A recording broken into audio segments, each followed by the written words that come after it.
It looks like following the release of the Street Fighter iconic arcade machines and the announcement of the Double Dragon machine, that Iconic Arcade has no plans of stopping, as they've just announced the BurgerTime arcade machine. And in this video, I'm going to go over some of my basic thoughts about this unit and kind of just generally talk about the direction of where Iconic Arcade is going and why I think this is still pretty exciting for the home arcade community. So let's take a look.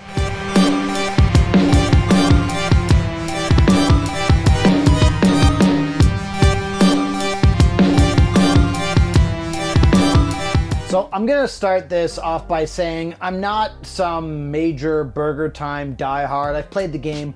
I'm not going to tell you that it's a game that I constantly touch, nor will I typically seek it out. I've played it, I enjoy it, so this isn't really my type of unit. However, I'm not saying this as this is a bad idea. I'm just saying that for my personal home arcade, as you can tell, this isn't the sort of game that I lean towards. However, obviously there is a market for it, as it's been released in the past with Arcade 1-Up, and now we're seeing Iconic Arcade take on that license with Media 1-Up to kind of bring that to market. But as it stands, I did like the look of the Arcade 1-Up BurgerTime, and believe it or not, years and years and years ago, I'd almost purchased one because I found one for a good price used and ended up settling on something else. However, looking at this unit, it appears that this will be matching or similarly matching the same form factor that we saw with the Iconic Arcade Street Fighter machines, which appear, in comparison to what I got going on down here, pretty large. So for gamers who want something larger or want a more true to size arcade machine, it looks like this will be delivering on that front. The video was not really giving a ton in terms of how this is going to operate in terms of like the actual UI or anything, but I'm going to wager it's going to be similar to how the Street Fighter Iconic Arcade machine operates and basically performs. And I'm also going to wager it uses very similar or the same components in terms of the processing that the previous Iconic Arcade Street Fighter machine uses. So I'm going to wager those things will all be pretty or relatively streamlined. Now, as for the games, there are 18 games on this unit. And I'll be forward, I haven't really played any of these, so there's not really, in my opinion, some major excitement to this. Now, there might be people watching this who are diehards of some of these games, BurgerTime included.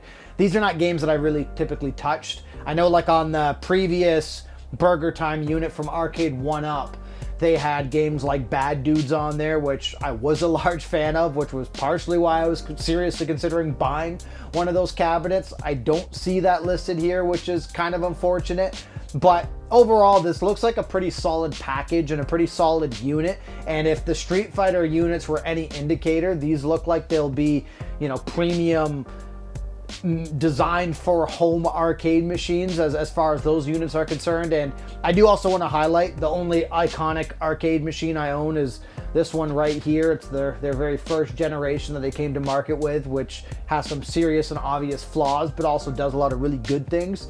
So I haven't actually tried the new wave of the Iconic Arcades to really comment fully, other than having watched a ton of different videos and been a part of the community, kind of watching people buy them and assemble them and give their thoughts. But one thing I do want to highlight is the home arcade scene has relatively been kind of stagnant.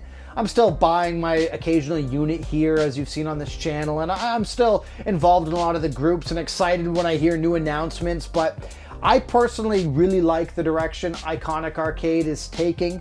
I was very impressed with those Street Fighter units, just watching how they perform and seeing people's feedback in this community on them. And so I like seeing that there's variety, and I like seeing that there's going to be different units and that Iconic Arcade is investing in different units. It looks like Arcade 1-Up is at a weird standstill, and they're not sure if they're going to really be pushing the basic fun side or Arcade 1-Up side of their units. And we kind of saw a bit of a drop with Basic Fun's units, and now I'm not really hearing or seeing too much. And the reason I bring this up is arcade machines or home arcade machines are getting more expensive than ever. And if it comes to it, for me, getting a better tiered package at the price point that a lot of these units are steadily climbing towards, I'd much rather invest in the Iconic Arcade ecosystem than other types of home arcade units that we're seeing pop up, with the exception of if some of these basic fun units plummet in price, I 100% will buy them. But as where they're standing at the current price point versus what the iconic arcade machines are offering for a bit more, if I had to buy them at that level, I'd be leaning towards iconic arcade. I will say though, the Street Fighter unit, I have a bunch of Street Fighter down here. I play a lot of Street Fighter on this machine. For me, doesn't seem ultra appealing. I love the look of the units and the size, but that game in particular isn't enough to push me over the edge to be like, yeah, I need this. Now we start talking like a Tekken or something, or even like a House of the Dead style machine. Those to me are like, that's what'll push me over the edge to jump into that ecosystem entirely with iconic. But it's not a knock at them. I understand there's a big fan base for Street Fighter, but for me, I get my Street Fighter fix with my Partycade and my iconic unit. I'd love to see some more diversified games, and I think BurgerTime is a pretty good start at this point.